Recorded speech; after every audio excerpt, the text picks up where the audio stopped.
Welcome back to It's My Project, and I will cry if I want to.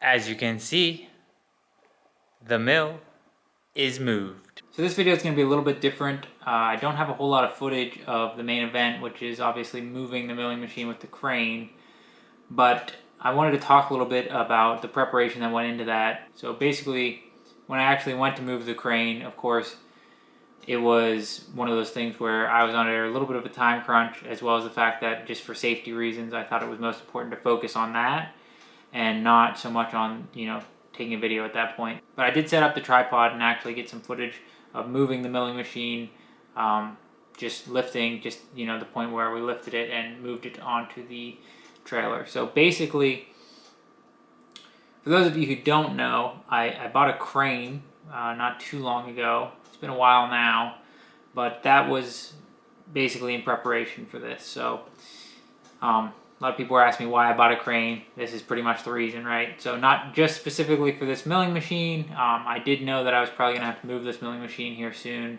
and that's a lot of it. But then just in general, to be able to move things like that, because I like to have machines like this. So I'd actually been already contemplating having to move that machine at some point when I watched a video by Blondie Hacks, if you're familiar with her on YouTube. And she mentioned if you have a machine, you should also have a way to move it, because inevitably at some point you're going to have to move the machine, whether that just be inside your own workspace or, to sell it or to move it to a whole nother location or whatever it is, right? So I decided that I should invest in something like that, and that's where the crane came from. And I did shop around for forklifts a lot before I ended up with this crane, which ended up being, in my opinion, a cheaper option to be able to lift the milling machine and to be able to load it. And it's kind of cool and unique, and so I just decided to go that route. The crane really matches up with what I need as far as capacity, specifically for this milling machine. It was actually a little bit on the close side of whether or not I would be able to do this with that crane. I didn't realize quite how close it was going to be until it really came down to it. And the reason for that is the crane is rated to lift 8,500 pounds, but that is at its shortest reach, basically. And its shortest reach is realistically over top of itself. Once you get into looking at all the load chart and figuring out where you can actually lift and how much, you realize that your measurements coming off center of the boom, basically, and to get outside of the crane, even over the side, which is the shorter way, you're losing basically 2 feet immediately. And then when you think about something like this milling machine, you end up with an object that has a certain amount of size as well, and getting that object right beside the crane is impossible, right? There's going to be some amount of distance between, the edge of the crane and the object, and then also that object's center of mass basically is not going to be, directly beside the crane. It's going to be out, however much. And in this case, a few more feet for the milling machine. There was really no way to get closer to it than that. And with the crane, the capacity really goes down quickly as you get further away from the crane. So there was a lot of preparation that actually went into this. So I obviously had to look at the load chart and also get measurements for, the size of the mill, kind of estimate where the center of mass was going to be, how far that was going to put me away from the crane, how close I could really get.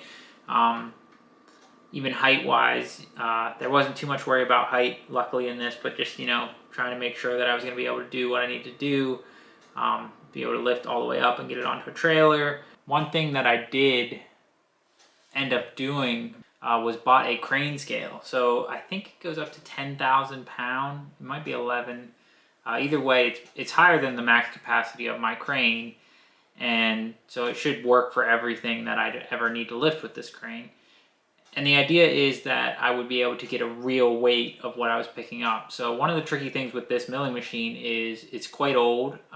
There's not a whole lot of information on it specifically, at least that I've come across, including things like the weight. I did find some information online about the approximate weight of the machine, And you know, when I first got it, I was told, I believe by the guy I bought it off of, that it was around 4,500 pound. And when I dug deeper, I found that it was probably likely closer to 5,000 or even up to maybe 5,500 pounds, which makes a big difference when we're talking about being close to the max capacity of the crane, especially at, you know, the distances that we need to lift. So I went ahead and bought a crane scale, and we did weigh the machine before the footage you'll see of us actually loading the machine. And it came out to be 5,100 and some pounds. I think I have a picture maybe of the scale and the weight on it, so maybe I'll put that in. But it was, you know, 5,100 and some pounds. So that gave me the reassurance that, you know, I was not lifting above the capacity that I had at that distance with the crane. I'm definitely not a crane operator, and I think that the most important thing obviously here is safety. So trying to do everything as safe as possible was important. And then obviously realizing that there's always the risk of damage to the property and stuff. So you want to keep people out of the way, be safe in that way, and then do your due diligence and try to be as safe as you can. But then, you know, in the end, you're just risking, you know, property, which is not that big of a deal. So hopefully you enjoyed seeing the milling machine get moved.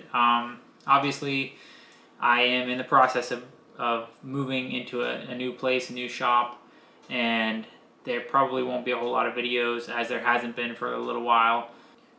Hopefully in the end I'll be able to work on a lot more projects and a lot cooler projects and share those with you and get more time at doing that. But right now I'm focused on preparing to be able to live there, as I'm not actually living there yet. I have moved my stuff at this point, and I have to do a lot of work there before I can live there. So if you enjoyed the video there and learning a little bit about the preparation that went into moving that milling machine and just getting to see that get picked up and put down, I think it's pretty cool. It's pretty awesome that that crane that I was fixing not that long ago was able to do this. And you know, it's an old crane, but it's still able to do some real work. And if you did enjoy that, feel free to leave a like, comment, share with somebody else who you think might also enjoy it. And as always, you could subscribe to see any future videos. See you in the next one.